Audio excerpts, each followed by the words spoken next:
En la región de Argolia, dos hermanos se disputan la herencia dejada por el difunto rey de Argos. Acrisio ganó la contienda fraternal y se convirtió en el nuevo rey de Argos, mientras que su hermano, conocido como Preto, se exilió. Como rey, Acrisio no consiguió tener un hijo varón que le sucediera, y hasta ahora solo había concebido a la bella princesa Danae. Insatisfecho acudió al oráculo, que le dio la desastrosa noticia de que nunca tendría un hijo varón y que su nieto, que estaba por venir, sería el responsable de su muerte. Tras la visita al oráculo, a Acrisio le invadió la paranoia y vio enemigos por todas partes. El rey no permitió que ningún hombre se acercara a su hija para evitar que se cumpliera la terrible profecía. La paranoia del rey no hizo más que aumentar y encerró a su hija en una torre de su palacio. La princesa comenzó a sufrir de soledad encerrada en una celda sin ventanas. Desesperada, rezó a los dioses. Zeus, desde las alturas del Olimpo, escuchó el grito de la bella princesa Danae. El dios supremo quedó encantado con la pobre mortal y decidió hacerle una visita. Danae solía estar debajo de la claraboya de su celda, donde entraba la luz del sol, cuando de repente una gota de oro gotea en su cara. Una verdadera lluvia de oro cayó sobre la doncella, y esta lluvia no era otra que el propio Dios Supremo, que utilizó esta forma inusual para unirse a la joven. Al enterarse del nacimiento de su nieto, el rey Acrisio está furioso. Sospechaba que su hermano Preto había dejado embarazada a su hija y que intentaba reclamar su trono en el futuro. El rey, fuera de sí, toma medidas drásticas para castigar a la supuesta traición de su hija. Decide meter la princesa y a su bebé en un arca y arrojarlos al mar, con la esperanza de que el océano acabe con sus vidas. Durante días, el arca flotó sobre las aguas mientras Danae esperaba su final. Sin embargo, este no era el destino fijado por los dioses. A petición de Zeus, Poseidón conduce la urna a Cerifeus, donde Perseo y su madre son rescatados por Dictys, un pescador hermano del rey Polidecto. El humilde pescador acogió a su madre y crió a Perseo como su propio hijo. El niño creció y se convirtió en un hombre hermoso, fuerte y valiente. Un día hubo una fiesta en el palacio. Dictys y sus protegidos fueron invitados a los festejos. El rey está encantado con Danae, pero se da cuenta de que siempre está protegida por su celoso hijo. Llega el momento de ofrecer regalos al rey. Los invitados le trajeron como regalos joyas y telas finas. Luego llegó el turno de Perseo, que no era más que un pescador como su padre de crianza, y no tenía nada de mucho valor que ofrecer. No soy rico, así que no tengo joyas ni nada precioso para regalarte, pero te traería la cabeza de la monstruosa Medusa, si te complace. El rey se da cuenta de que esta es la oportunidad perfecta para alejar a Perseo de su madre. Si lo que dices es cierto, ve tras la maldita criatura y no vuelvas sin traer la cabeza del monstruo como trofeo. Al ser hijo de Zeus, Perseo siempre supo que había un gran poder en su interior y que estaba destinado a lograr grandes cosas. El héroe no vaciló y aceptó el reto que se le presentaba. Así, Perseo partió sin miedo al encuentro de su destino. Perseo había emprendido una aventura cuyo objetivo era encontrar y exterminar a la terrible gorgona conocida como Medusa. El héroe vagó por Grecia en busca de pistas sobre el paradero de tal criatura, pero no pudo encontrar nada. Perseo contaba con el aprecio de los dioses, y así llegaría a recibir la ayuda divina en su búsqueda. Hermes, el dios mensajero, proporcionaría al joven valiosos consejos que le guiarían hacia su destino.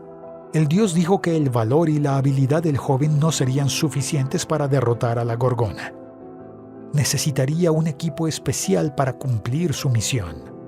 Esos artefactos estaban bajo la tutela de las ninfas del norte, pero el paradero de estas ninfas solo lo conocían las griegas, las damas grises.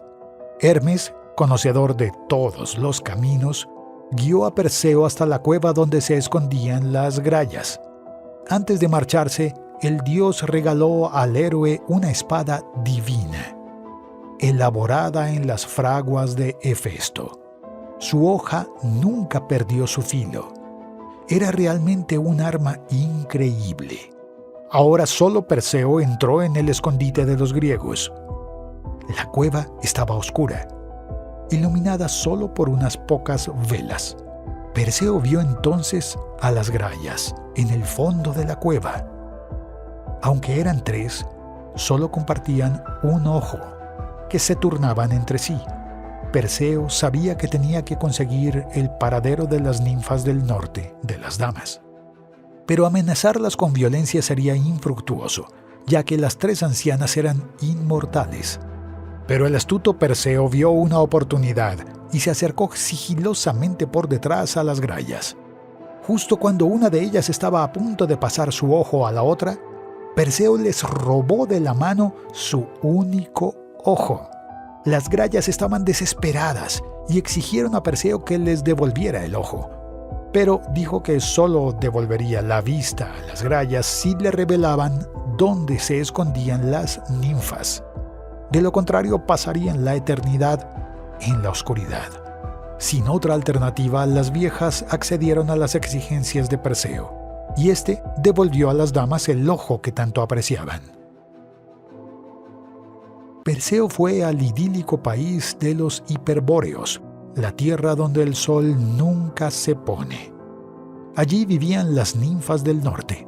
Ya esperaban la llegada del héroe, y lo recibieron con toda hospitalidad, la que merecía un hijo de Zeus. Las hermosas doncellas le presentaron los artefactos necesarios para que Perseo cumpliera su misión. Las ninfas calzaron al joven con sandalias aladas similares a las de Hermes.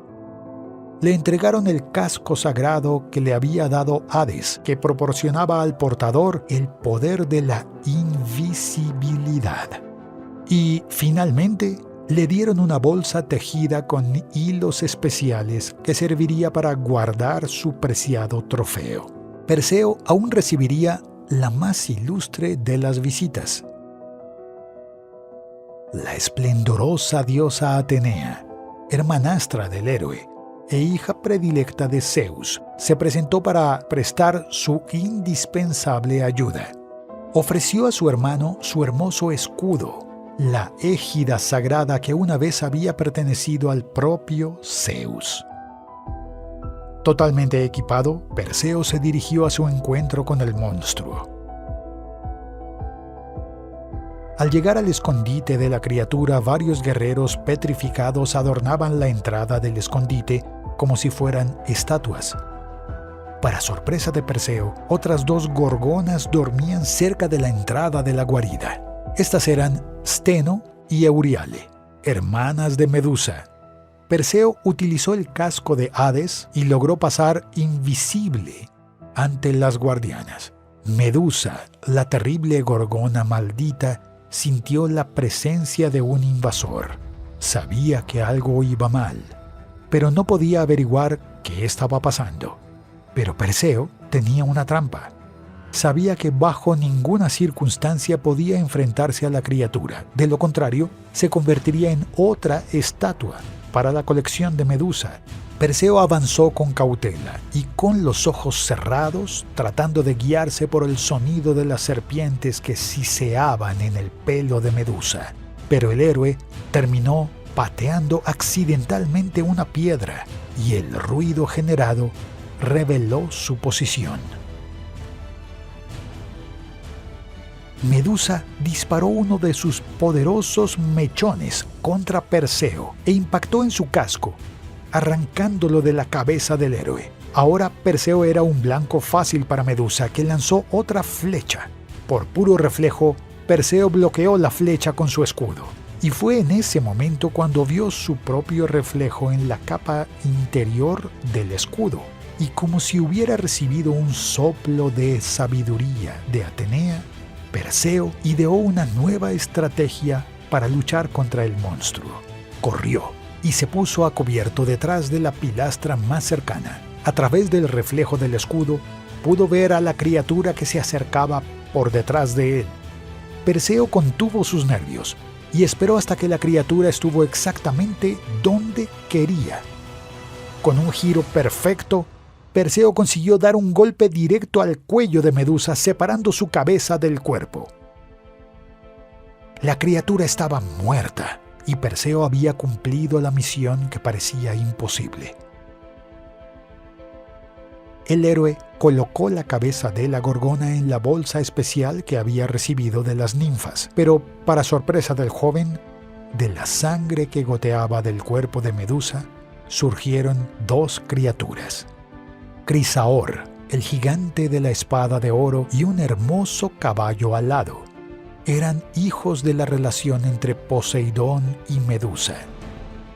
Haciendo uso de sus sandalias aladas, Perseo despegó y emprendió el regreso a casa. Pero, en su camino aún habría algunos encuentros inesperados. Perseo había derrotado a la terrible criatura conocida como Medusa y regresó a casa trayendo la cabeza del monstruo como trofeo. Mientras sobrevolaba el norte de África, se encontró con el poderoso titán Atlas. El titán fue castigado por Zeus a sostener la bóveda celeste, por haberse opuesto a los dioses olímpicos durante la titanomaquia, la gran guerra entre dioses y titanes. Perseo se presentó a Atlas y le pidió alojamiento en sus tierras. Dijo que estaba cansado porque había completado la ardua tarea de derrotar a Medusa. Atlas dudaba de que Perseo fuera incapaz de tal hazaña y, por ello, no daría cobijo a un mentiroso. Perseo, para demostrar que decía la verdad, sacó la cabeza de Medusa de la bolsa. El héroe mostró su trofeo al titán, que tras cruzar su mirada con la gorgona comenzó a petrificarse. Se convirtió en una enorme montaña en cuya cima descansaban los cielos. Perseo dejó atrás las tierras de Atlas y el destino le llevaría a un encuentro inesperado. Días antes, en la corte del rey Cefeo, su orgullosa esposa, la reina Casiopea, presumía de su belleza y de la de su bella hija llamada Andrómeda. Sin ningún tipo de pudor, pronunció que su hija era más bella que las Nereidas, deidades marinas hijas de Nereo, el viejo del mar. Entre las Nereidas estaba Anfítrite, la reina de los océanos y esposa de Poseidón, que se ofendió al saber que una mortal se consideraba superior a ella. El orgullo desmedido de la reina Casiopea hizo que el reino de su marido fuera castigado por el dios de los mares. A petición de su esposa, Poseidón hizo que las grandes olas castigaran a ese reino y parecía que estaba condenado a la destrucción. Pero un oráculo dijo que había una manera de aplacar la ira de los dioses. Para ello, la hermosa princesa Andrómeda tuvo que ser sacrificada. La princesa fue encadenada a una roca, donde iba a ser entregada como ofrenda a un monstruo marino conocido como Ceto. La princesa fue abandonada para esperar su terrible destino, pero por la obra de las damas del destino, Perseo cruzó los cielos de ese reino en ese mismo momento. El monstruoso Cetus emergió de las profundidades para reclamar su tributo, pero Perseo no estaba dispuesto a permitirlo.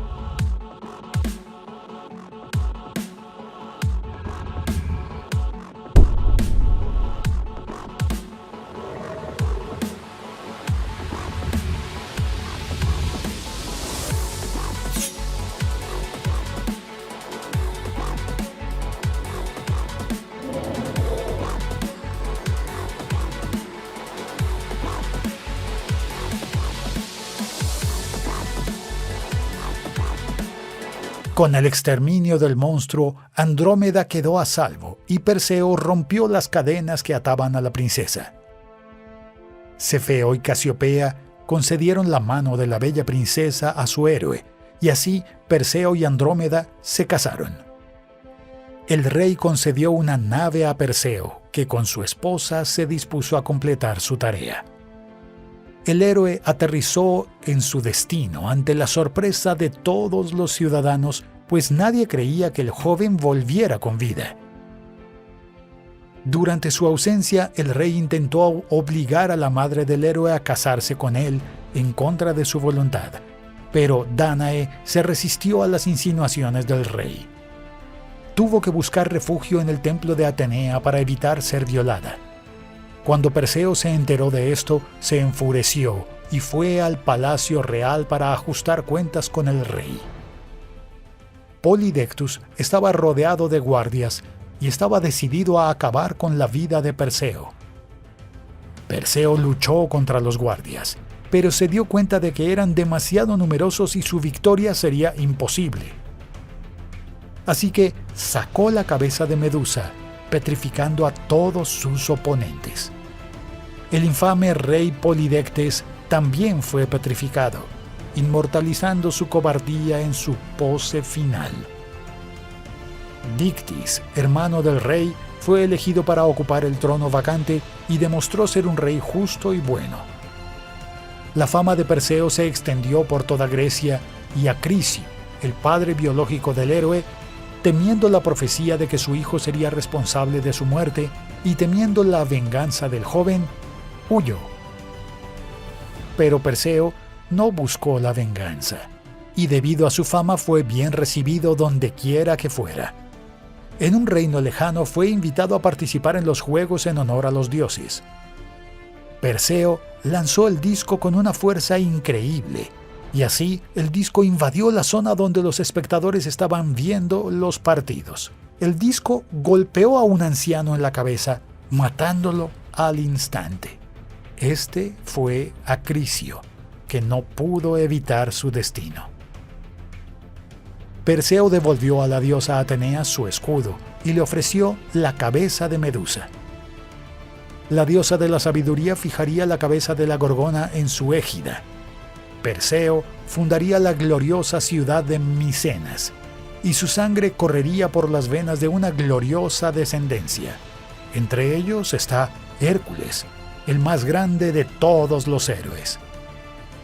El nombre del hombre que exterminó a la peligrosa Gorgona se convertiría en sinónimo de heroísmo y valor, y su leyenda resonaría por la eternidad.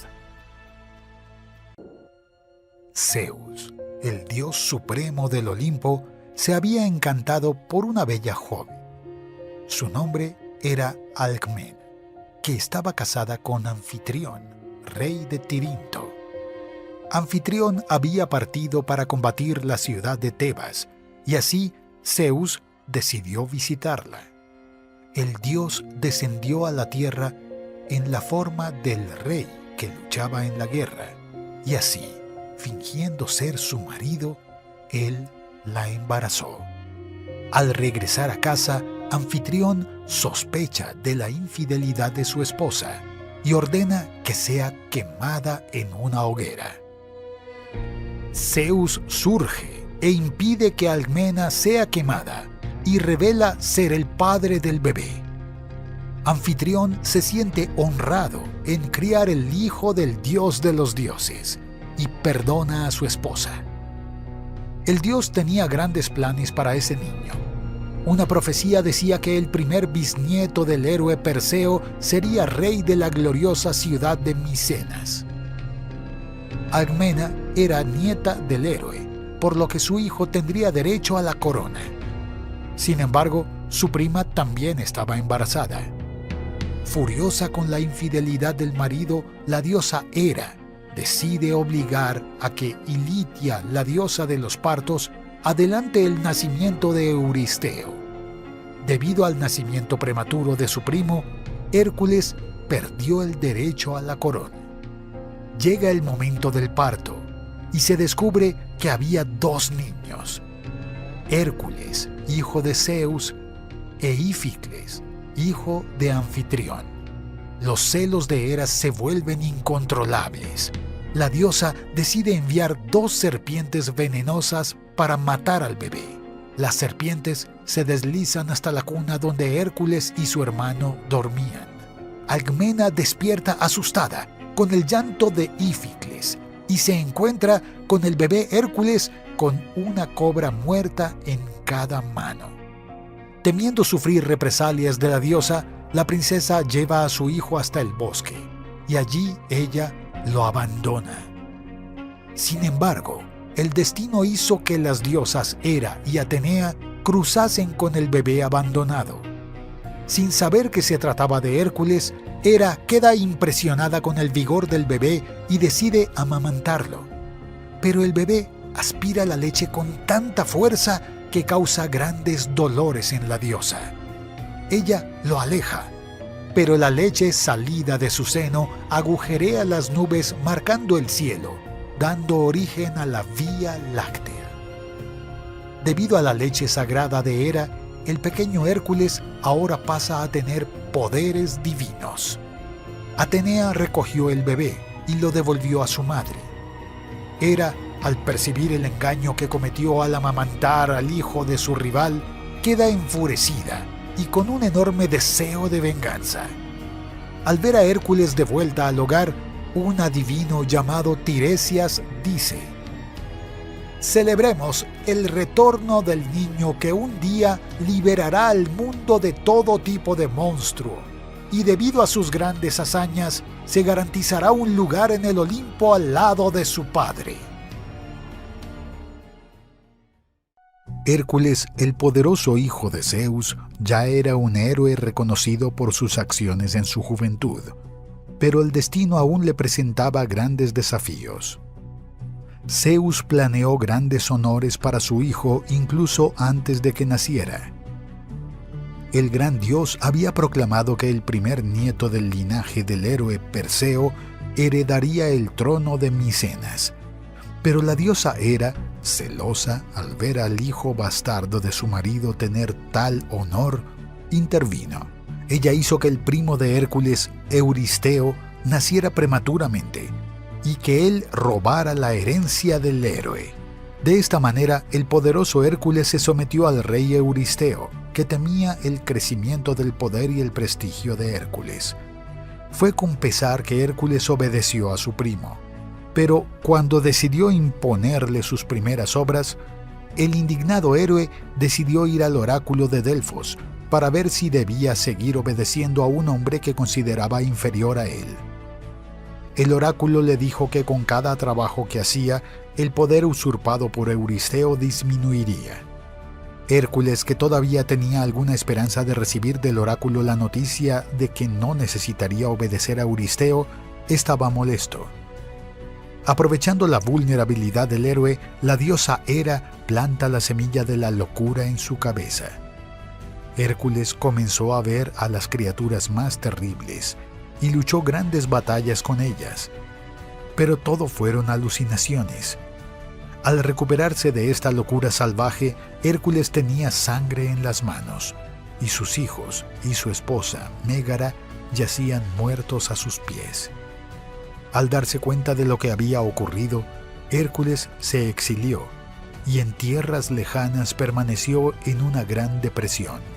Pero el tiempo sanó sus heridas y decidió volver a Micenas y ponerse al servicio del rey Euristeo, para que así pudiera purificarse de los terribles pecados cometidos contra su familia.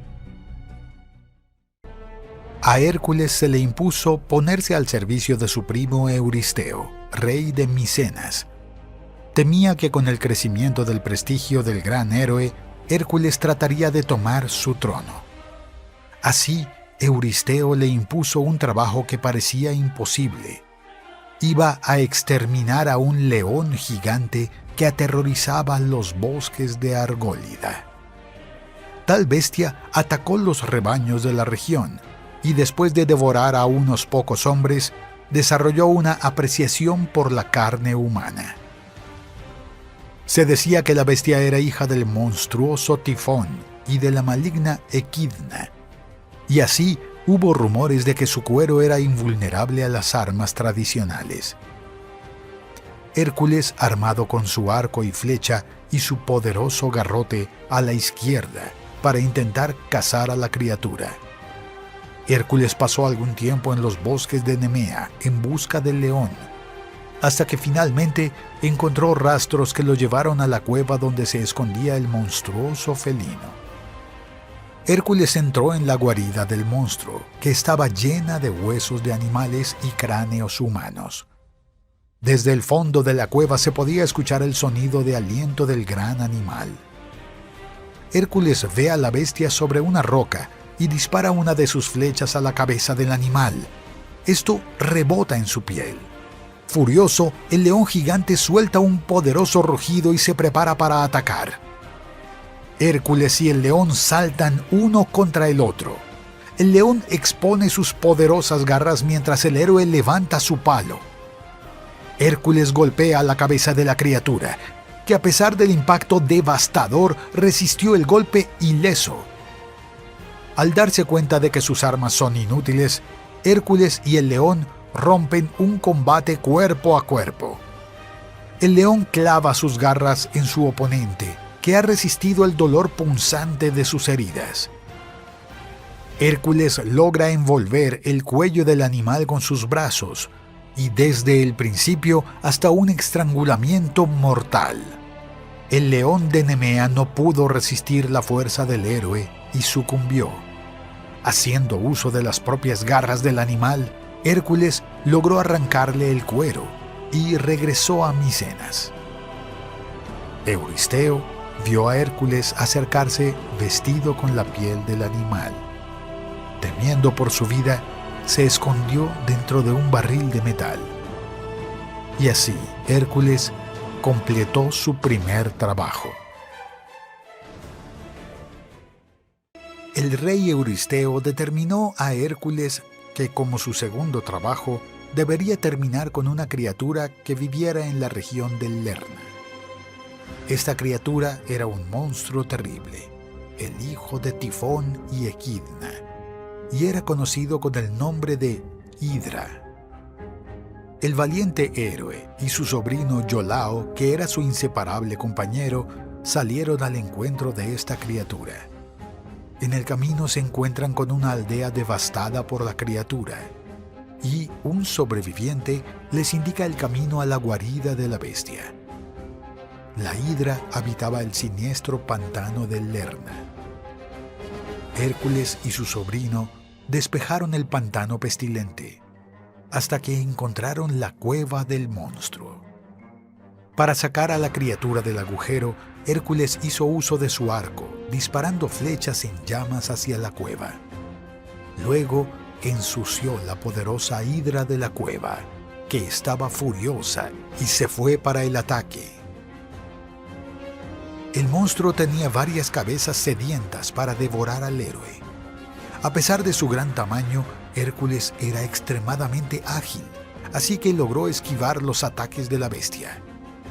Con un fuerte golpe de su palo, el héroe aplasta una de las cabezas del monstruo, pero rápidamente nacieron dos en su lugar. El furioso héroe continuó aplastando las cabezas y el doble de cabezas resurgieron. Iolao gritó a Hércules que se detuviera, ya que solo estaba dificultando aún más la tarea. Entonces tuvieron la idea de cauterizar los cuellos de donde nacieron las nuevas cabezas. Así que mientras Hércules aplastaba las cabezas, su sobrino cauterizaba las heridas con una antorcha. De esta manera, una cabeza tras otra estaba siendo derrotada. La diosa Hera, enemiga de Hércules, vio al héroe derrotar a otra criatura y envió cangrejos para ayudar a la Hidra. Pero solo lograron distraer al héroe por un corto tiempo y terminaron aplastados. Hércules y Iolao derrotaron a la última cabeza, pero incluso cuando fue cortada, aún estaba viva. El héroe la arrojó a un agujero y la enterró con una gran roca. La hidra tenía una sangre extremadamente tóxica. Sabiendo esto, Hércules bañó sus flechas en la venenosa sangre del monstruo y ahora poseía otra formidable arma. La diosa Hera decidió honrar a los cangrejos que lucharon en su nombre, creando la constelación de Cáncer. Para sorpresa de todos, Hércules regresó victorioso a Micenas y se presentó para su siguiente trabajo.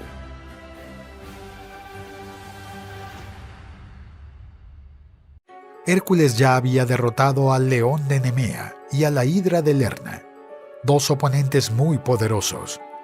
El plan de Euristeo de acabar con la vida de Hércules no funcionaba y su rival se hacía cada vez más popular.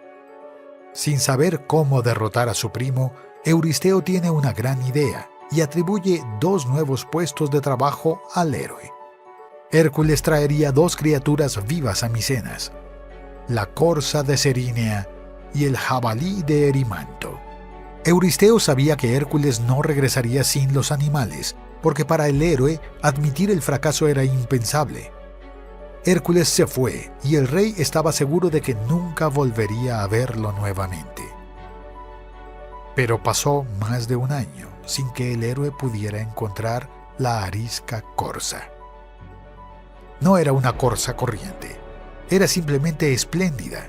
Tenía cuernos de oro y pezuñas de hierro. La criatura era uno de los 5 corzos sagrados creados por la diosa Artemisa, pero ella era la única que vivía libre. Los demás servían a la diosa tirando de su carro. Finalmente, Hércules logra acercarse a la corza y dispara una flecha a una de sus patas. Herida, la corza ya no podía correr y terminó siendo capturada por el héroe. Entonces aparece la diosa Artemisa y se pregunta por qué el héroe está cometiendo tal sacrilegio. Hércules explica que con el nombre del oráculo de Delfos está al servicio del rey Euristeo y que después de presentar la corza al rey, el animal será liberado. La diosa entonces permitió que Hércules continuara su viaje. El héroe volvió a partir en busca del jabalí de Erimanto. La criatura era muy fuerte, así que Hércules tuvo que usar la astucia para capturarla. Como no podía matarlo, lo cansaba. Entonces, el héroe lo persiguió y lo llevó a una zona donde la nieve se acumuló en el suelo. El gran jabalí tuvo que hacer un gran esfuerzo para moverse a través de la nieve alta y terminó siendo vencido por la fatiga. Hércules lo ató y lo arrastró al palacio real de Micenas. Euristeo, aterrorizado de ver tal criatura, se escondió de nuevo en el barril de bronce, y así Hércules había realizado otra de sus obras. El rey Euristeo de Micenas se sentía frustrado por no poder deshacerse de Hércules, y con cada trabajo realizado, el héroe acumulaba más gloria. Por lo tanto, el rey decide imponer a Hércules un trabajo degradante, indigno de un hombre hijo de Zeus. El héroe debía limpiar en un solo día el gran establo del rey Augías en Élide. El establo no se había limpiado durante mucho tiempo y acumulaba toneladas de estiércol animal. Euristeo creía que además de la dificultad de la tarea, Hércules se negaría a hacer un trabajo tan indigno. Pero el héroe se inclina humildemente ante el deseo de su rey y se va al reino de Augías, porque la necesidad de purificarse de sus pecados era más importante que su orgullo. Hércules se presenta ante el rey Augías y ofrece sus servicios para limpiar los establos, pero sin comunicar que estaba al servicio del rey Euristeo. El hijo de Zeus negocia con Augías el pago por tal trabajo y llega a un acuerdo. El rey cree que limpiar el establo en un solo día sería imposible y por eso promete entregar una 10ª parte de su gran rebaño al héroe. Si Hércules no lograba terminar el trabajo en un solo día, no recibiría nada. El rey llamó a su hijo para presenciar el acuerdo. A Hércules se le da una pala, pero la deja a un lado y se dirige hacia el río Alfeo. Usando su fuerza abrumadora, Hércules lanza grandes rocas al río, desviando su curso hacia el establo de Augías. Las aguas del río cruzaron las puertas del establo y se llevaron toda la suciedad con ellas. Después de la limpieza, Hércules permitió que el río volviera a su curso natural. El rey Augías, al ver que los establos estaban limpios y que Hércules ni siquiera se había ensuciado las manos, se quedó perplejo. Cuando Hércules fue a cobrar su pago, el rey declaró que nunca había hecho tal trato. Pero Fineo, su propio hijo, afirmó haber presenciado el acuerdo. Furioso por esta traición, el rey expulsó a Hércules y a su hijo. Pero Hércules no aceptaría tal humillación. Reunió a un ejército de Tebas para derrocar al rey Augías y poner al honorable príncipe Fineo en el trono que pertenecía a su padre. Y así, una más de sus obras se cumplió.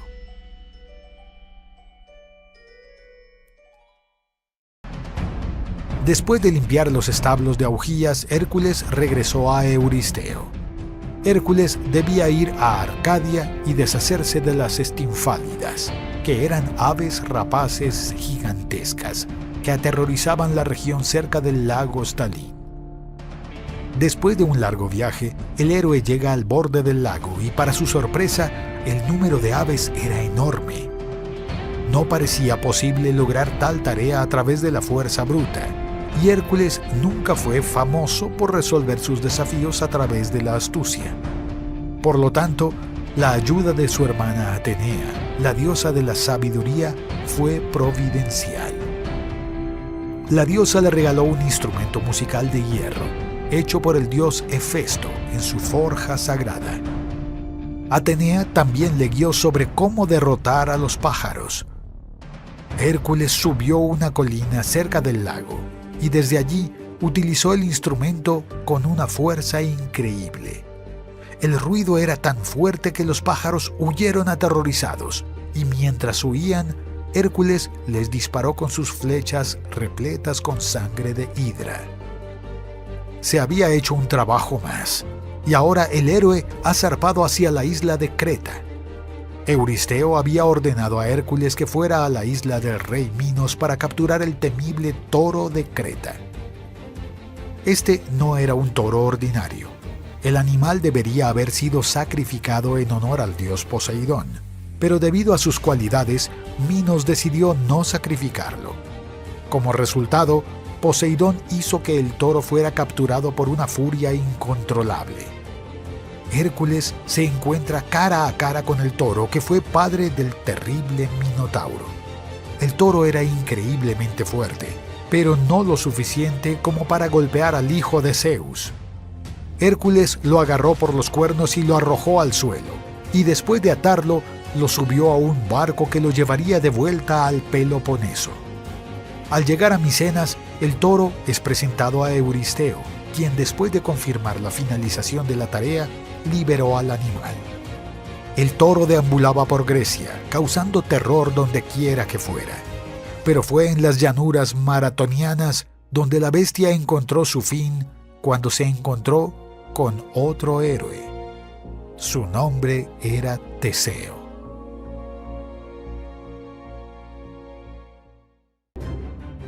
Hércules acababa de recibir su octavo trabajo y ahora debía viajar a Tracia y regresar con las famosas yeguas antropófagas de Diomedes.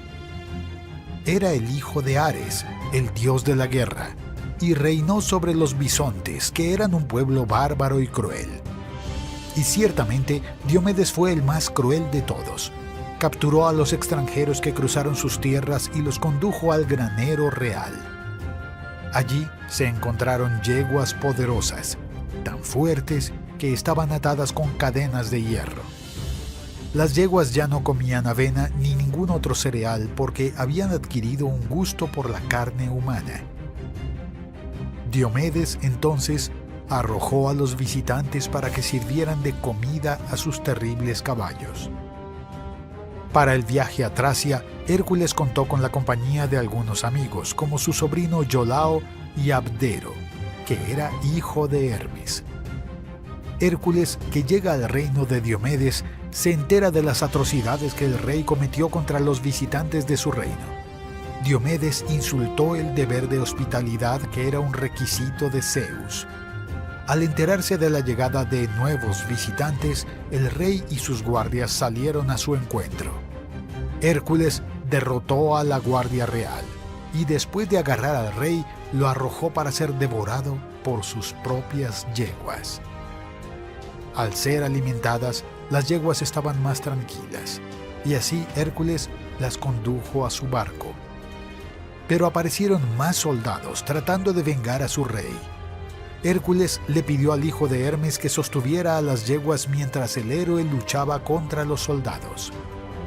Los guardias fueron fácilmente derrotados, pero cuando Hércules regresó, encontró a Abdero muerto, siendo devorado por las yeguas. Hércules lamentó la muerte de su amigo y después de enterrarlo, declaró que la ciudad de Abdera se fundaría allí en honor de su amigo. Ya en Micenas, el rey Euristeo consagró a las yeguas en honor de la diosa Hera. Los caballos descendientes de estas yeguas eran animales extraordinarios. Según la leyenda, Bucéfalo, el caballo de Alejandro Magno, tendría en sus venas la sangre de estas yeguas, y bajo el mando de Alejandro Magno participaría en la conquista de casi todo el mundo conocido.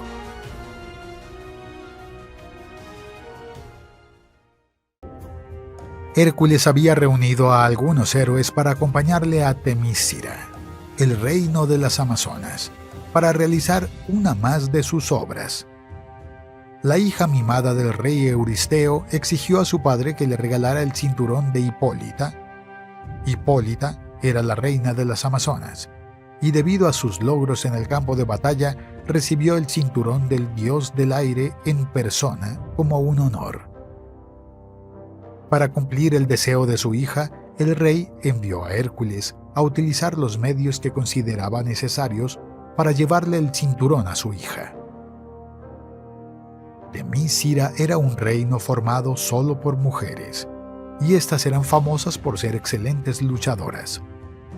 Al llegar al reino de las Amazonas, Hércules fue recibido por la misma reina Hipólita, que está asombrada por el poderoso carruaje del hijo de Zeus.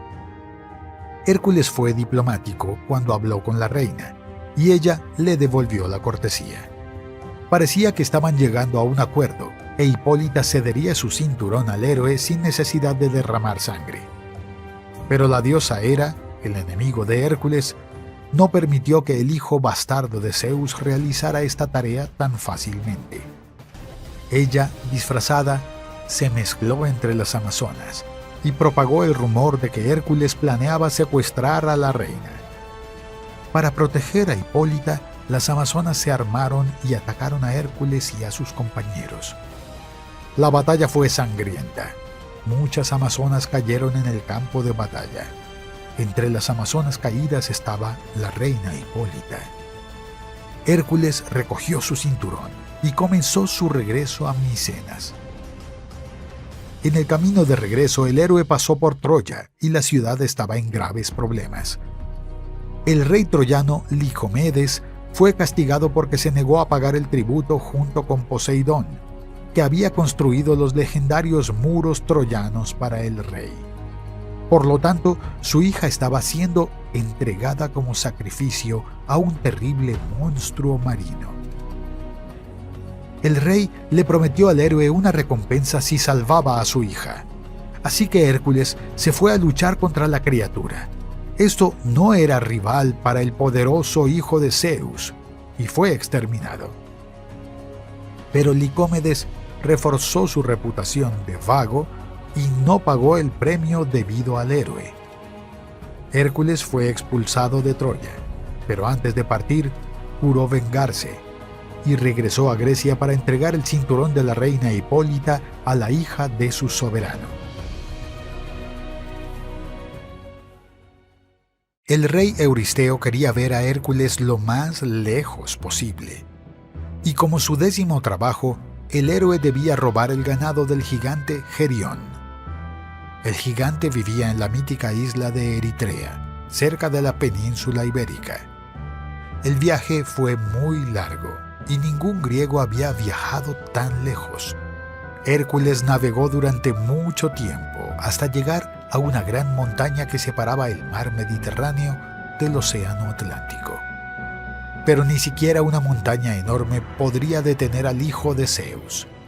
Hércules utilizó todas sus fuerzas para dividir la montaña en dos y empujó las dos mitades. Así que el héroe conectó el Mediterráneo con el Atlántico y pudo continuar su viaje. Las dos grandes colinas creadas por el héroe serían conocidas como los Pilares de Hércules, y hoy en día este lugar es conocido como el Estrecho de Gibraltar. Hércules finalmente llega a la isla de Eritrea.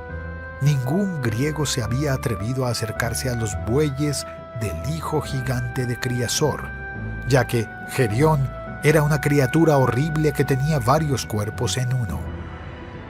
El gigante también tenía un perro guardián de 2 cabezas, llamado Ortros, que era el hermano de Cerbero. Hércules luchó contra el perro matándolo con su poderoso garrote. Furtivamente, Hércules comenzó a conducir el ganado, pero fue notado por Gerión, que se fue para el ataque. La lucha entre Hércules y Gerión fue intensa y parecía que esta vez Hércules finalmente sería derrotado. Pero el héroe se da cuenta de que la diosa Hera, su gran enemiga, se escondía ayudando al gigante. Hércules dispara una flecha a la diosa, herida, que huye al Olimpo. El semidios saca una de sus flechas empapada con la sangre venenosa de la hidra y la dispara a Gerión. El gigante estaba abatido y ahora Hércules puede finalmente regresar a Grecia liderando los famosos bueyes de Gerión.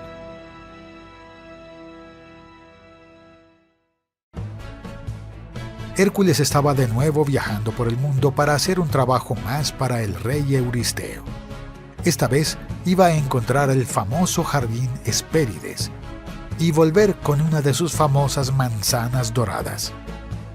Cuando la diosa Hera se casó con Zeus, Gea le regaló un hermoso árbol del que brotaron manzanas doradas.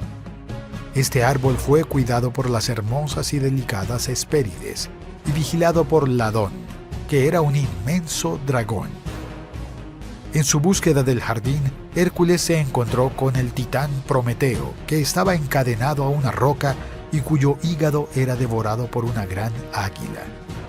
Durante la noche su hígado se regeneraba y al día siguiente el ave regresaba para alimentarse de nuevo. Prometeo había sido castigado por Zeus por robar el fuego sagrado y dárselo a los hombres. Hércules decide que Prometeo ya había sufrido demasiado y decide que hay que hacer algo. Mata al odioso pájaro con su arco y rompe las cadenas que ataban al titán a la roca. Y así Prometeo finalmente se liberó de su súplica. Como forma de gratitud, Prometeo aconseja a Hércules que no se enfrente al poderoso dragón, sino que se encuentre con Atlas. Continuando su viaje, el héroe se enfrenta al poderoso titán Atlas, que también estaba sufriendo un castigo impuesto por Zeus. Atlas había luchado contra Zeus durante la titanomaquia, que fue la gran lucha entre dioses y titanes. El derrotado Atlas se vio obligado a soportar todo el peso de la bóveda celestial sobre su espalda por toda la eternidad. El titán era el padre de las Hespérides y se ofreció a traerle a Hércules las manzanas que necesitaba mientras sostenía la bóveda celeste, mientras el titán visitaba el jardín de sus hijas. Hércules estuvo de acuerdo e hizo uso de todas sus fuerzas para levantar la pesada bóveda celeste sobre sus hombros. Atlas se fue y después de algún tiempo finalmente regresó. Trajo consigo las manzanas que Hércules necesitaba y cuando vio al héroe se lo dijo Atlas. Aquí están las manzanas, pero no te preocupes, se las entregaré al rey Euristeo yo mismo. Hércules se da cuenta de que fue engañado y tendrá que soportar el peso del mundo sobre su espalda por toda la eternidad. Y en ese momento usa su astucia. ¿Realmente harías eso por mí? ¡Qué amable! Ya no soporto tener que enfrentarme a mi primo. Pero antes de que te vayas, me gustaría hacer una petición. ¿Podrías sostener la bóveda por un instante para que pueda ordenar mi capa de piel de león y así proteger mi espalda? Sabes lo incómodo que es todo este peso, ¿no? Atlas sabía muy bien lo incómodo que era este trabajo y decidió ayudar al héroe. Poco después de que el titán levantara la bóveda celestial, Hércules recogió las manzanas que habían quedado en el suelo y dio la espalda para no volver nunca más. Al regresar a Micenas con las manzanas, el gran héroe fue aclamado por los súbditos de Euristeo. El rey, celoso, decide que solo hay una manera de deshacerse de Hércules definitivamente. Debe ser enviado al reino de los muertos. Después de realizar 11 obras que todos pensaban imposibles, Hércules era amado por el pueblo, ya que el héroe había librado al mundo de las criaturas más siniestras. El plan de Euristeo de acabar con el hijo de Zeus solo le hizo alcanzar una gloria cada vez mayor. El rey de Micenas solo tenía derecho a imponer un trabajo más a Hércules, por lo que esta era su última oportunidad para deshacerse del héroe. Euristeo ordenó a Hércules entrar en el mundo de los muertos y regresar con el legendario Cerbero, el perro de 3 cabezas de Hades, quien era responsable de vigilar el reino de su amo. Antes de partir hacia el reino de Hades, el héroe fue iniciado en los misterios de Eleusis. Los rituales de estos cultos simbolizan la muerte y la resurrección. Hércules fue a una cueva secreta que daba acceso al mundo subterráneo. Justo a la entrada fue recibido por su hermano, Hermes, que era el dios que guiaba a las almas hacia el reino de Hades. Guiado por el dios mensajero, Hércules entró en el inframundo. Era un lugar siniestro y triste. En el reino de Hades, el semidios encuentra a su amigo Teseo, aún vivo, encadenado a una piedra. Teseo había sido castigado por Hades por intentar, junto con su amigo Pirito, secuestrar a Perséfone, la reina del inframundo. Hércules liberó a su amigo del cautiverio y pudo regresar al mundo de los vivos.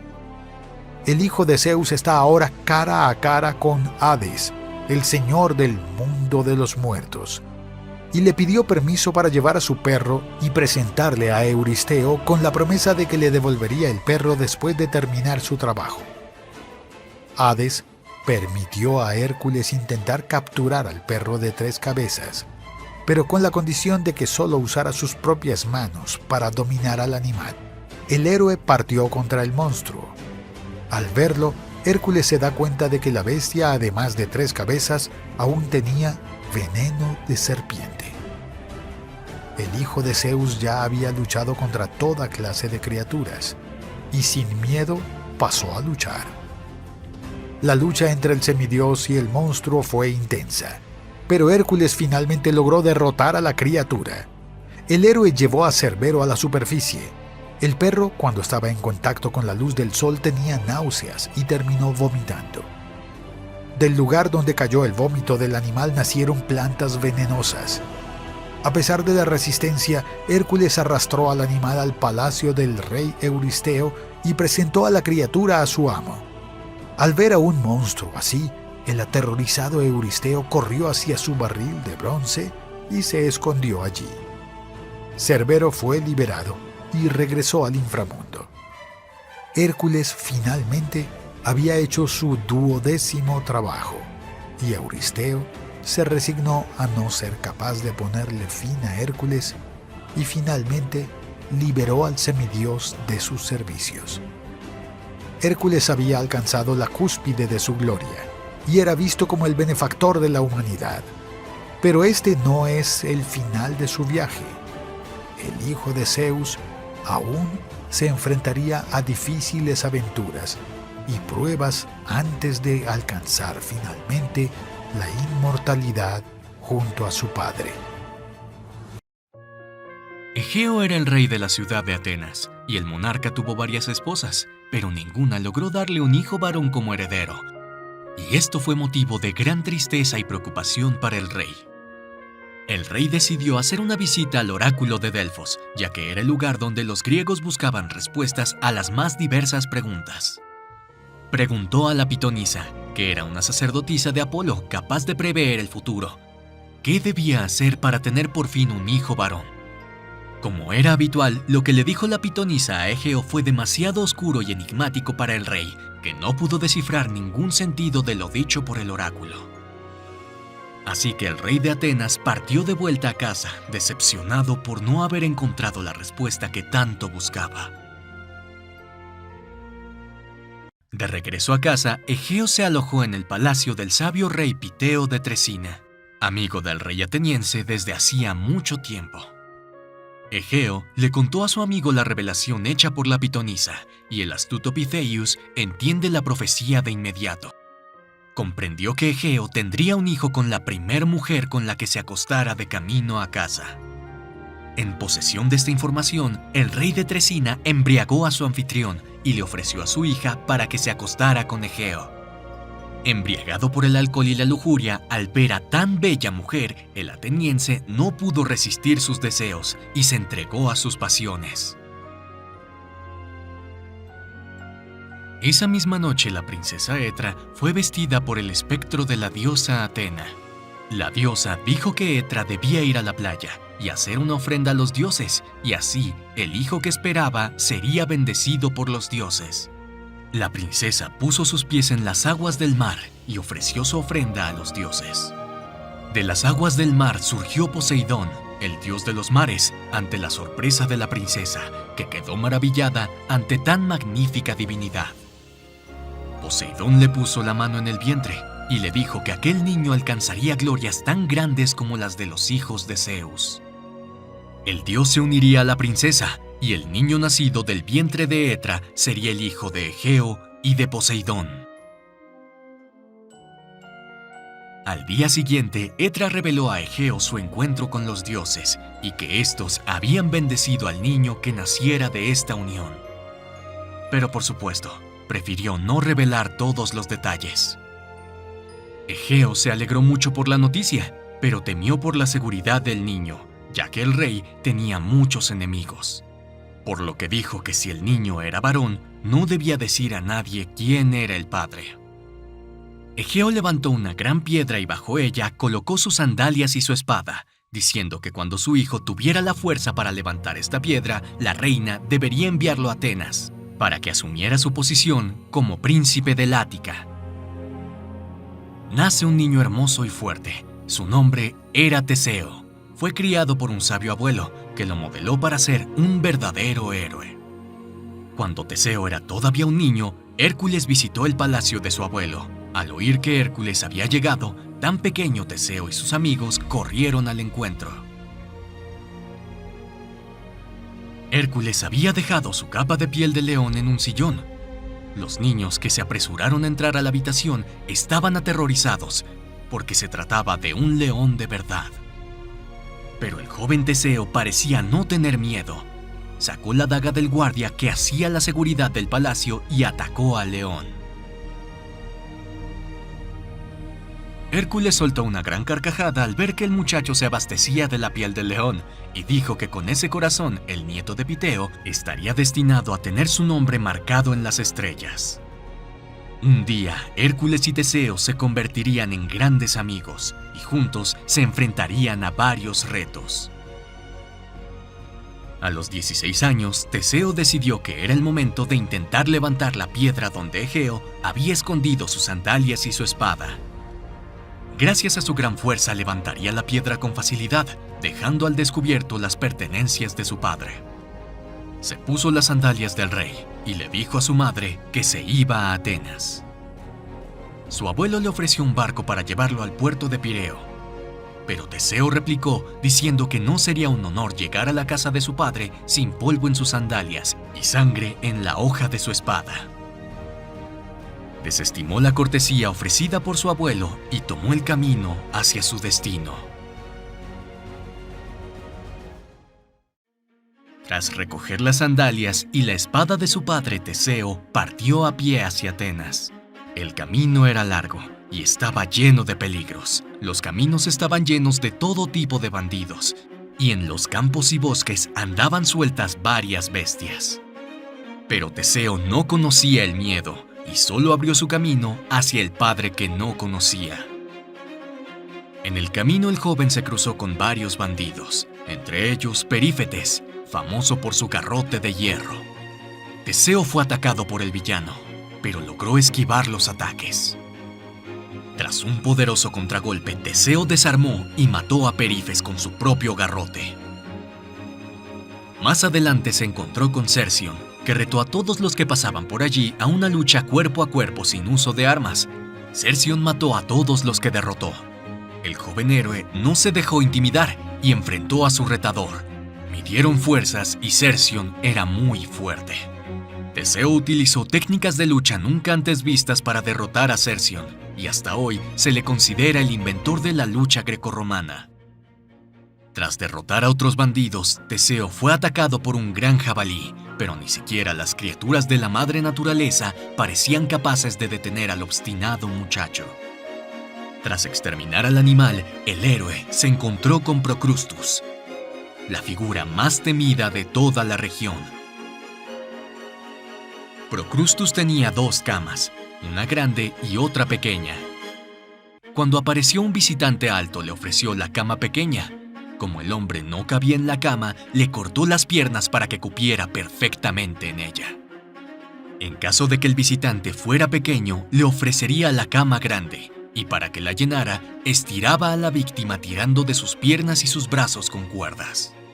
Pero un bandido así no era rival para el héroe. Lo tiró en su pequeña cama y le hizo probar su propio veneno. Después de este largo viaje, por fin Teseo llegó a Atenas. Pero incluso sin enviar un mensaje, su llegada no sorprendió al viejo rey Egeo, que ya le estaba esperando. Había sido advertido días antes por la hechicera Medea, que había predicho la llegada del heredero del rey. Pero no se le dijo toda la verdad. La hechicera había ganado mucho terreno en la corte de Egeo y sabía que su influencia se agotaría con la llegada de Teseo. De este modo, advirtió al rey de la llegada del hombre que sería responsable de su muerte. Le dijo al rey que recibiera al visitante con toda la hospitalidad y le ofreciera un vaso de vino. De este modo se resolverían todos sus problemas. El rey ofreció la copa de vino envenenada a su invitado. Teseo levanta la copa y ofrece un brindis a la salud del rey. Y al levantar el brazo, la espada que pertenecía al rey queda al descubierto, y Egeo la reconoce inmediatamente. Teseo estaba a punto de beber el vino cuando el rey le quita la copa de la mano. Y luego abrazó a su hijo, que por fin había llegado para ocupar su lugar al lado de su padre. Egeo expulsó a la hechicera Medea de su reino por conspirar contra la vida de su hijo. El rey presentó a Teseo a la población de Atenas y lo reconoció como príncipe de Ática y heredero del trono de Atenas. Tras regresar a Atenas y asumir el cargo de heredero del reino de Ática, Teseo se enfrenta a una situación escandalosa. Unos emisarios del rey Minos de Creta llegan a Atenas con la misión de cobrar los tributos que se le deben a su rey. Atenas había sido sometida por Creta tras la guerra entre las ciudades, motivada por el asesinato del hijo de Minos mientras visitaba el reino del rey Egeo. Como cláusula del Tratado de Paz, Atenas debía enviar a Creta 14 jóvenes cada año para servir de tributo, 7 hombres y 7 mujeres. Cuando llegaron a Creta, estos jóvenes fueron llevados al famoso laberinto de Minos, donde serían sacrificados al terrible Minotauro, una criatura que era mitad hombre y mitad toro. El pueblo de Atenas ya no podía soportar que sus hijos fueran entregados como corderos de sacrificio, pero no podían hacer nada al respecto. Sin embargo, al enterarse de la situación, Teseo decide que pondrá fin al problema. Se ofrece como uno de los jóvenes entregados a Creta, y dice que el tiempo de la humillación ha terminado y que partiría con los otros jóvenes y con todos ellos volvería después de exterminar a la bestia que se alimenta de la sangre de los hijos de Atenas. El rey Egeo intentó convencerle de que abandonara tal idea, pero no lo consiguió. Y al ver partir a su hijo, lo bendice y le dice que el barco lo llevará a Creta. Por tradición, zarpa con velas negras en señal de luto por las vidas que serán sacrificadas. Pero el rey le pidió a Teseo que si volvía sano y salvo, zarpara de blanco para que, al ver a su barco en el horizonte, el corazón del rey se apaciguara de inmediato. Angustiado, Egeo vio cómo el barco que llevaba a su hijo desaparecía en el horizonte, sin saber si volvería a verlo de nuevo. Al llegar a la isla de Creta, los 14 jóvenes fueron llevados al palacio de Minos, donde deberían ser presentados al rey. Mientras el rey Minos examinaba a los jóvenes entregados como tributo, la bella princesa Adriana se encontraba también en la sala del trono. Durante la noche a escondidas, Adriana visitó la celda donde estaba el objeto de su pasión. Teseo esperaba el momento de ser llevado al laberinto. Adriana le dijo a Teseo que Eros fulminó su corazón en el instante en que lo vio, y que no dejaría que lo matara la infame criatura. Le entregó a Teseo una espada y un ovillo de lana. Sintió que con esa espada pondría fin a la existencia de la siniestra criatura, que se cobró la vida de sus compatriotas. Pero no entendía para qué servía el ovillo de lana. Pero Adriana le explicó que con la espada exterminaría al monstruo y con el ovillo de lana encontraría la salida del laberinto. Al día siguiente, Adriana y Teseo se despedían, y mientras el héroe partía en busca de su destino, ella sostenía el extremo del hilo del ovillo de lana. Teseo entró en el laberinto con los demás jóvenes, y mientras caminaba, un rastro de lana se interpuso en su camino. El laberinto era oscuro y aterrador, la tensión era absoluta. A veces era posible oír el resoplido de la criatura que acechaba. Las manchas de sangre teñían el suelo y las paredes del laberinto, pero el intrépido Teseo confiaba en que su sangre no sería la que teñiría el suelo de rojo. El Minotauro aparece y mediante un ataque sorpresa intenta acabar con la vida del héroe. Sin embargo, la agilidad de Teseus le permite esquivar el golpe tras el ataque de la bestia, pero el contraataque del héroe sería devastador. Con un solo golpe, Teseo libraría al mundo de la nefasta criatura. El joven héroe consiguió salvar la vida de la mayoría de sus compañeros de viaje, y siguiendo el rastro de la cuerda, encontrarían la salida del laberinto. Adriana recibió a Teseo con los ojos llenos de lágrimas. Teseo y Adriana se besan apasionadamente. Juntos zarparon hacia el puerto donde les esperaba el barco para escapar de Creta. Durante el viaje, el amor de la pareja pareció crecer. Pero durante la noche, Teseo recibe la visita del dios Dionisio, que exige que el romance entre la pareja llegue a su fin, ya que Adriana está destinada al dios del vino. Siendo un hombre temeroso de los dioses, Teseo desembarcó con Adriana en la isla de Naxos, y allí la abandonó. La pobre princesa, desesperada, vio partir a su marido, pero ella no sería impotente, pues él estaba destinado al dios del éxtasis. Desolado, el joven se dirigió a Atenas. Debido a la tristeza generada por la separación, Teseo se olvida de izar las velas blancas como le había pedido su padre. El rey Egeo, que esperaba ansiosamente el regreso de su amado hijo, cuando ve que el barco regresa con las velas ennegrecidas, siente un profundo apretón en el corazón. Egeo saltó desde las cimas de los acantilados hacia las aguas, y una gran tristeza se apoderó del rey de Ática. El mar que sirvió de tumba al rey se llamaría en adelante Mar Egeo. Lo que debería haber sido un regreso triunfal se convirtió en un acontecimiento melancólico, pero ahora toda el Ática alababa a Teseo, el joven que había matado al terrible Minotauro y que ahora reinaba sobre Atenas. Teseo se convertiría en uno de los héroes más famosos de la mitología griega y tendría un largo reinado lleno de aventuras y desventuras que harían que sus hazañas quedaran registradas en las estrellas. En la ciudad de Corinto, los descendientes de Sísifo, el hombre que se atrevió a engañar a los dioses, reinó sobre la ciudad. El rey Glauco tuvo 2 hijos, Delíades, su favorito, y Belerofonte, que era tan hermoso que dijeron que era el hijo de Poseidón. Los 2 hermanos tenían una gran rivalidad, y casi siempre, cuando practicaban sus técnicas marciales, Belerofonte se llevaba la peor parte. Pero a medida que fue creciendo, Belerofonte se hizo más fuerte y más ágil, y las disputas comenzaron a ser más violentas. Aunque era mejor cada día, Delíades era aún más hábil que Belerofonte.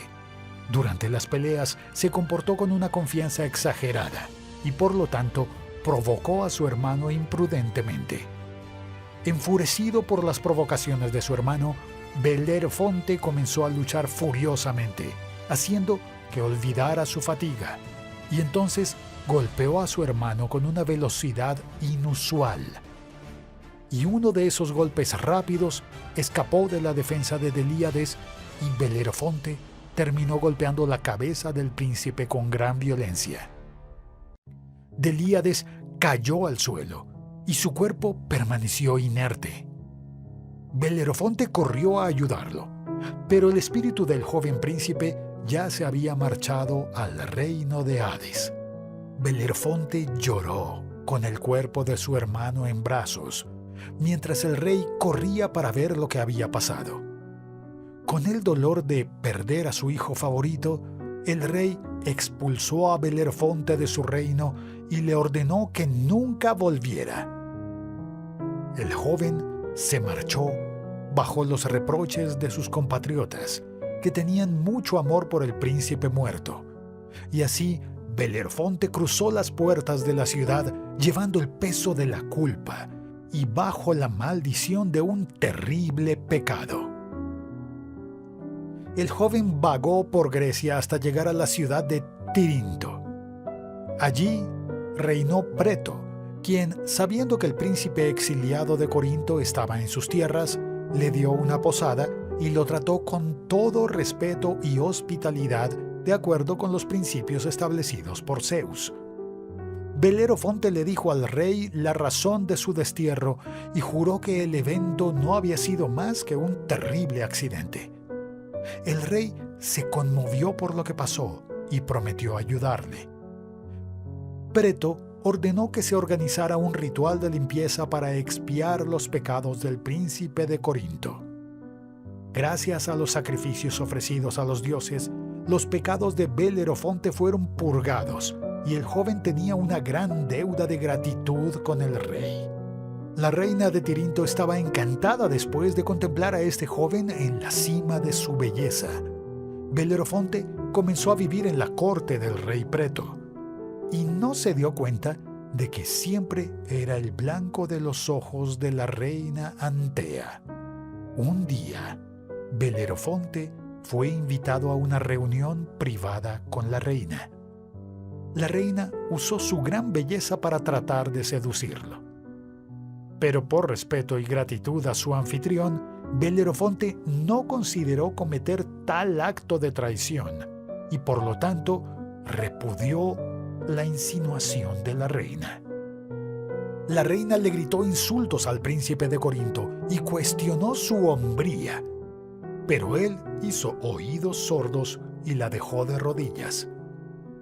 Pero la reina no aceptó tal humillación y estaba decidida a vengarse del joven que la rechazó. Antea fue al rey y con lágrimas de cocodrilo fluyendo de sus ojos, denunció a Belerofonte por tratar de violarla. El rey fue presa de una gran furia, pero debido al deber de hospitalidad exigido por Zeus, no pudo atacar a su invitado. Pero Preto era un hombre con una mente astuta, así que ideó un plan para deshacerse del huésped que supuestamente había deshonrado su casa. El rey ordenó a su escribano que escribiera una carta a su suegro y entregó el mensaje sellado a Belerofonte, pidiéndole que entregara el mensaje a Lobates, rey de Licia. Belerofonte aceptó ingenuamente la tarea solicitada por su anfitrión, por el que tenía un gran sentimiento de gratitud, sin sospechar que era un complot contra su vida. El rey de Licia, cuando vio que se acercaba un séquito con los colores del reino de su yerno, ordenó que se hicieran los preparativos para recibir a los visitantes. El rey fue muy cordial con Belerofonte, ya que un amigo de su yerno sería sin duda también su amigo. El joven trató de entregar el mensaje al rey, pero éste se negó a recibirlo antes de que el joven experimentara la hospitalidad de Licia. Durante un gran festín, Lóbates le presentó su hermosa hija al corintio, quien fue inmediatamente derribado por una flecha de Eros. Para tratar de recuperarse, Belerofonte decidió entregar el mensaje al rey. Lóbates, al leer el mensaje, se asombró de su contenido. Decía que el portador de ese documento había intentado violar a la hija del rey de Licia y que debía recibir el castigo que merecía. Al igual que su cuñado, el rey está ahora consumido por el odio hacia Belerofonte. Pero incluso en medio del odio, Lóbates se dio cuenta del interés del joven Belerofonte por su hija, y el soberano de Licia aprovecharía esta oportunidad para deshacerse de su invitado. El rey dijo que ofrecería la mano de su hija al joven príncipe si le ayudaba en una tarea difícil. Lóbates le explicó a Belerofonte que su reino estaba sufriendo un terrible azote. Las aldeas fueron destruidas, las cosechas quemadas y el ganado pereció. Todo por una criatura terrible. El rey prometió entregar su hermosa hija al héroe si libraba al reino de Licia de tal criatura. Belerofonte, agarrado por un coraje impulsado por la pasión, aceptó sin dudar tal desafío. Belerofonte se armó y salió tras la criatura. Satisfecho, Lóbates vio al hombre que creía que había intentado violar a su hija mayor, lo vio salir hacia una terrible muerte. El joven no tenía ni idea que estaba a punto de conocer a una de las criaturas más temibles que jamás haya pisado la tierra. Su nombre era Quimera. Este monstruo descendía de Tifón y Equidna, dos de las criaturas más aterradoras del mundo griego. Este monstruo tenía cabeza de león, cabeza de cabra, y su cola era una terrible serpiente. La bestia era un animal terriblemente agresivo. Nada podía resistirse a sus afiladas garras, y su aliento llameante incineraba a todo a su alrededor. Sin embargo, antes de que se encontrara con la criatura malvada, los dioses le proporcionaron un encuentro inesperado. Belerofonte se encontró con el magnífico caballo alado Pegaso, hijo de Medusa y Poseidón, bebiendo agua en un arroyo. Sabía que si podía montar una criatura así, sería prácticamente invencible. El héroe se acercó sigilosamente por detrás del caballo alado y saltó sobre el lomo del animal, que reaccionó inmediatamente saltando y brincando. Pegaso tiró al atrevido jinete y éste, al caer al suelo, se golpeó la cabeza contra una roca. Belerofonte quedó inconsciente y su mente entró en los dominios de Morfeo, el dios de los sueños. Mientras dormía, se encontró cara a cara con Atenea, la diosa de la sabiduría, que tenía riendas de oro en sus manos. Atenea le dio a Belerofonte, a quien le tenía mucho cariño, las riendas especiales y le explicó cómo domesticar a Pegaso. Cuando el joven despertó, en sus manos estaban las riendas divinas dadas por la diosa, y Pegaso todavía estaba caminando cerca. Siguiendo la guía de la diosa, Belerofonte se acercó con calma al glorioso animal y le puso amablemente las riendas. El príncipe de Corinto montó entonces el caballo alado y galopó. Belerofonte y la gloriosa criatura han alzado el vuelo. Pegaso nunca había sido montado, pero la unión entre el caballero y su montura era tan perfecta que atravesaban las nubes como si fueran un solo ser. Mientras estaban allí arriba, Belerofonte vio una gran columna de humo, y todo indicaba que la terrible quimera estaba allí. Allí, la bestia destruía todo lo que le rodeaba, y las llamas se apoderaban de la aldea. Belerofonte evaluó a su oponente desde arriba. Este, sin duda, era un enemigo más peligroso de lo que imaginaba. La bestia lanzó chorros de fuego contra el héroe, pero el ágil equino podía anticipar la trayectoria de los ataques mortales. Pegaso y Belerofonte volaron en círculos alrededor de la criatura que parecía estar desconcertada. El héroe emprendió contra la quimera y se preparó para atacarla. La bestia saltó sobre Pegaso, quien le dio una patada en la cabeza. Al darse cuenta de que la bestia era vulnerable, Belerofonte saltó de la parte trasera de su caballo y atravesó a la bestia con su lanza. Quimera estaba muerta. Y después de exterminar a la bestia, Belerofonte se sintió abrumado por una enorme sensación de poder. Empezó a creer que las historias que contaban que era el hijo de Poseidón quizás eran ciertas. Belerofonte regresó al palacio de Lóbates trayendo la cabeza del monstruo como trofeo. El rey estaba impresionado porque nunca podía haber imaginado que ese chico sería capaz de tal hazaña. El rey le dijo a Belerofonte que ordenaría los preparativos de la boda tan pronto como se neutralizaran otras dos amenazas, las Solmos y las Amazonas. Belerofonte sabía que este no había sido el trato, pero debido a su pasión por la princesa, se sometió a estas nuevas tareas impuestas por su suegro. Belerofonte luchó y derrotó a los Solmos, que eran guerreros salvajes, hijos de Ares. Las Amazonas tampoco eran rivales para el poderoso guerrero y su divina montura. Belerofonte regresó trayendo como prisioneros a los líderes de los saqueadores que aterrorizaron el reino de Licia. Lóbates se dio cuenta de que tal hombre contaba con las gracias de los dioses y que los cargos contra él solo podían ser infundados. Como prometió, el rey de Licia celebró el matrimonio de Belerofonte con la princesa Filoé y nombró al héroe como su heredero. Belerofonte había conquistado todo lo que un hombre podía desear. Tenía una hermosa familia y gobernaba Licia en lugar de su suegro. Pero después de todos sus logros, pensó que merecía una gloria mucho mayor. En un acto impulsivo, montó a Pegaso y voló al monte Olimpo. Belerofonte apuntó su caballo alado hacia los cielos. Tomado por el orgullo, deseaba llegar al Olimpo, pues se sentía digno de ocupar un lugar al lado de los dioses. Desde lo alto del Olimpo, Zeus observó la audacia y el orgullo desenfrenado del hombre que se creía igual a los dioses inmortales. Tal arrogancia era considerada un grave pecado conocido como ibris.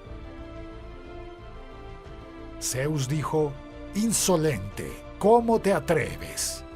Creo que una avispa será vencida por otra». El dios supremo hizo que una avispa picara la montura de Belerofonte. Asustado, Pegaso terminó noqueando a su caballero. Belerofonte cayó de los cielos y vio su deseo de inmortalidad perdido entre las nubes. Un mortal nunca sobreviviría a tal caída. Algunos dicen que Belerofonte tuvo una muerte terrible. Otros dicen que fue salvado por la diosa Atenea y que pasó el resto de sus días tratando de encontrar su caballo alado de nuevo. Pero cualquiera que fuera el destino del orgulloso héroe, nunca más se encontró con Pegaso, porque había sido inmortalizado por los dioses y colocado entre las estrellas.